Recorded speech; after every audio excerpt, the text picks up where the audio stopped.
Hey, survivors, Camille from Surviving the Badge. Hey, let's talk about that palm print found at the Idaho student murder scene, shall we? Hey, it's Christmas season, so I figured I'd try a little eggnog. I'm usually not an eggnog drinker, but this one has lots of bourbon in it, so it's yummy. It's good. So Fox News reported just recently, 2 days ago, a day and a half ago, that, and they actually took a picture from the outside. It was a palm print, a whole hand print on the glass at the townhouse or the apartment of the Idaho student murder scene.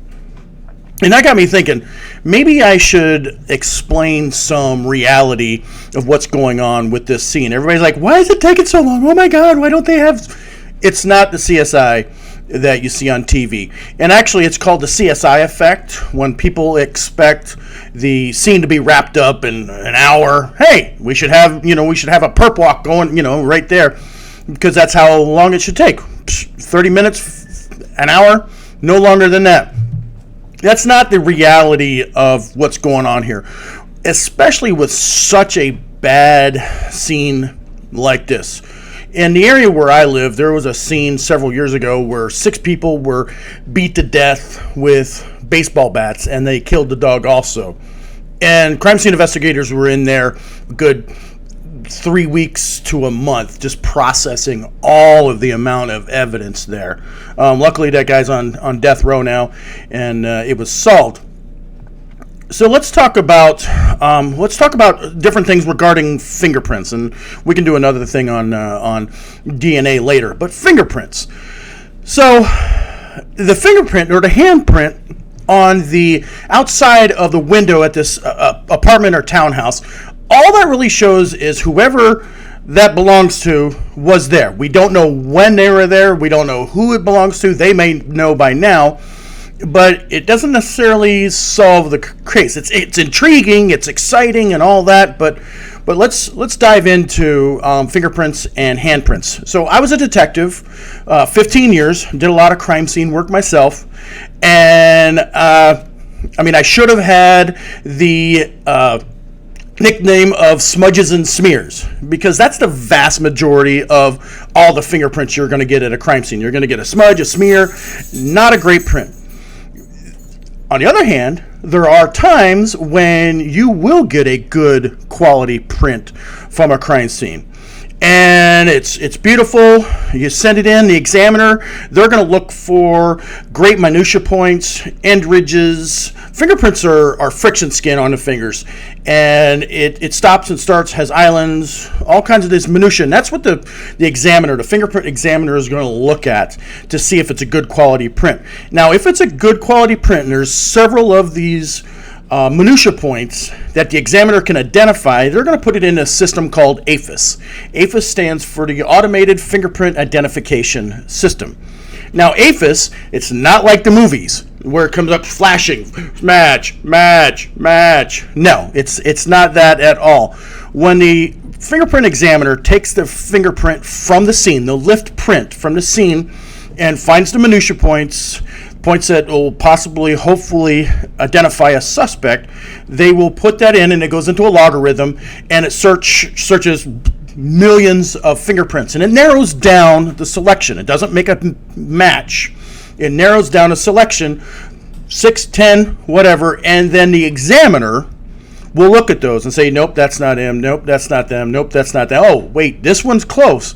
And they will actually take that fingerprint card from when that individual was arrested and do a visual comparison of the print lifted at the scene and the fingerprint card. It's, like I said, it's not the movies, flash, match. A person, a human being, will make that identification. And then most of the time, what the examiner will do, will let another examiner say, hey, this is what I got, what do you think? And that way it's a double check.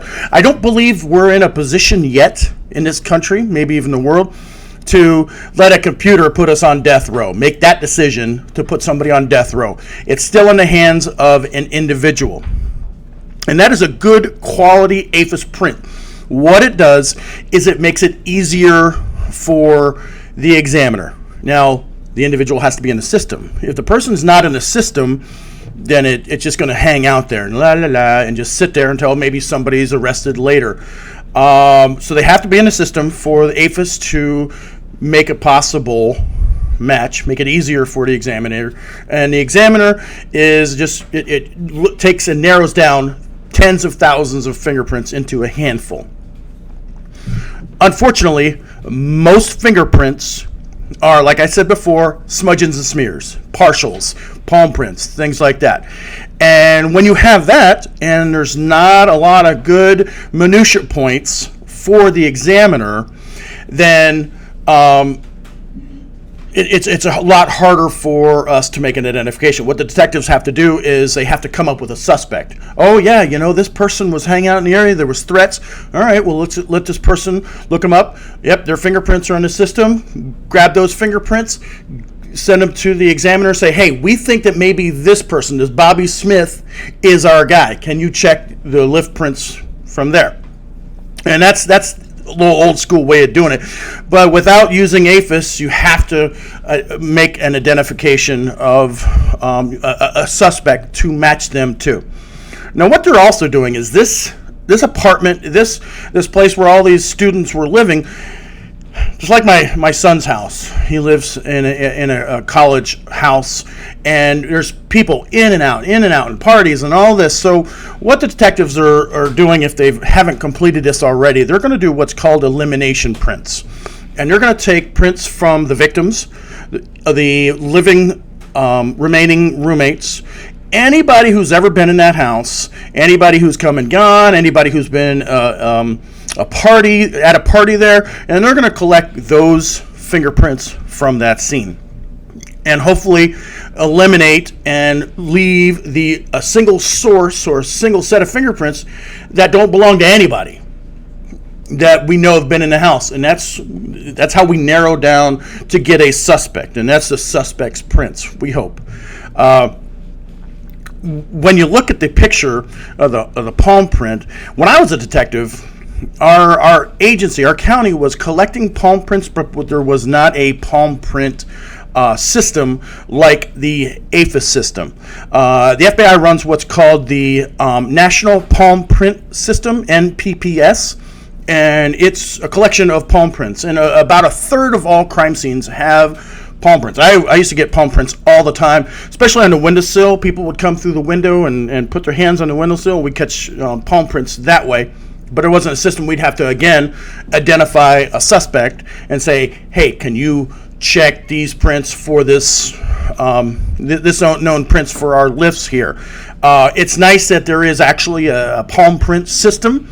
Well, the bad thing about it is only about half of the states in this country are actually using this palm print system. So hopefully it'll come out to all of the states. So yes, we have a palm print. We have a whole handprint on this window outside. It may mean something. Hopefully it does. Hopefully we will get to the bottom of this. Also, I wanted to bring this up as well. In the picture, and I'll show you the picture in here. In the picture, there's a piece of evidence tape right next to the handprint. Now, I'm not sure what the Idaho State Police and the Moscow Police Department's procedure is, but most evidence is identified with numbers, 1, 2, 3, 4 through whatever. The evidence tape, to me, looks like an integrity seal. It's the evidence tape that tears really easily, and it looks like it's over the window. So you would put evidence tape over all of the entry points, exit points, windows to keep the integrity of the scene. Now, if they are using this evidence tape to identify possible pieces of evidence, they could be doing that. But to me, in my experience and the crime scenes I've worked, they would put either a sticker that has a number or you've seen the little yellow tents for evidence. But, different states, different agencies do it differently. Anyway, I wanted to talk to you today about evidence and fingerprints and things like that. Before you leave, make sure and check out all of our sponsors: ARackAbove, Tom Clem Investments and Realty, and always at Surviving the Badge, we still got your 6.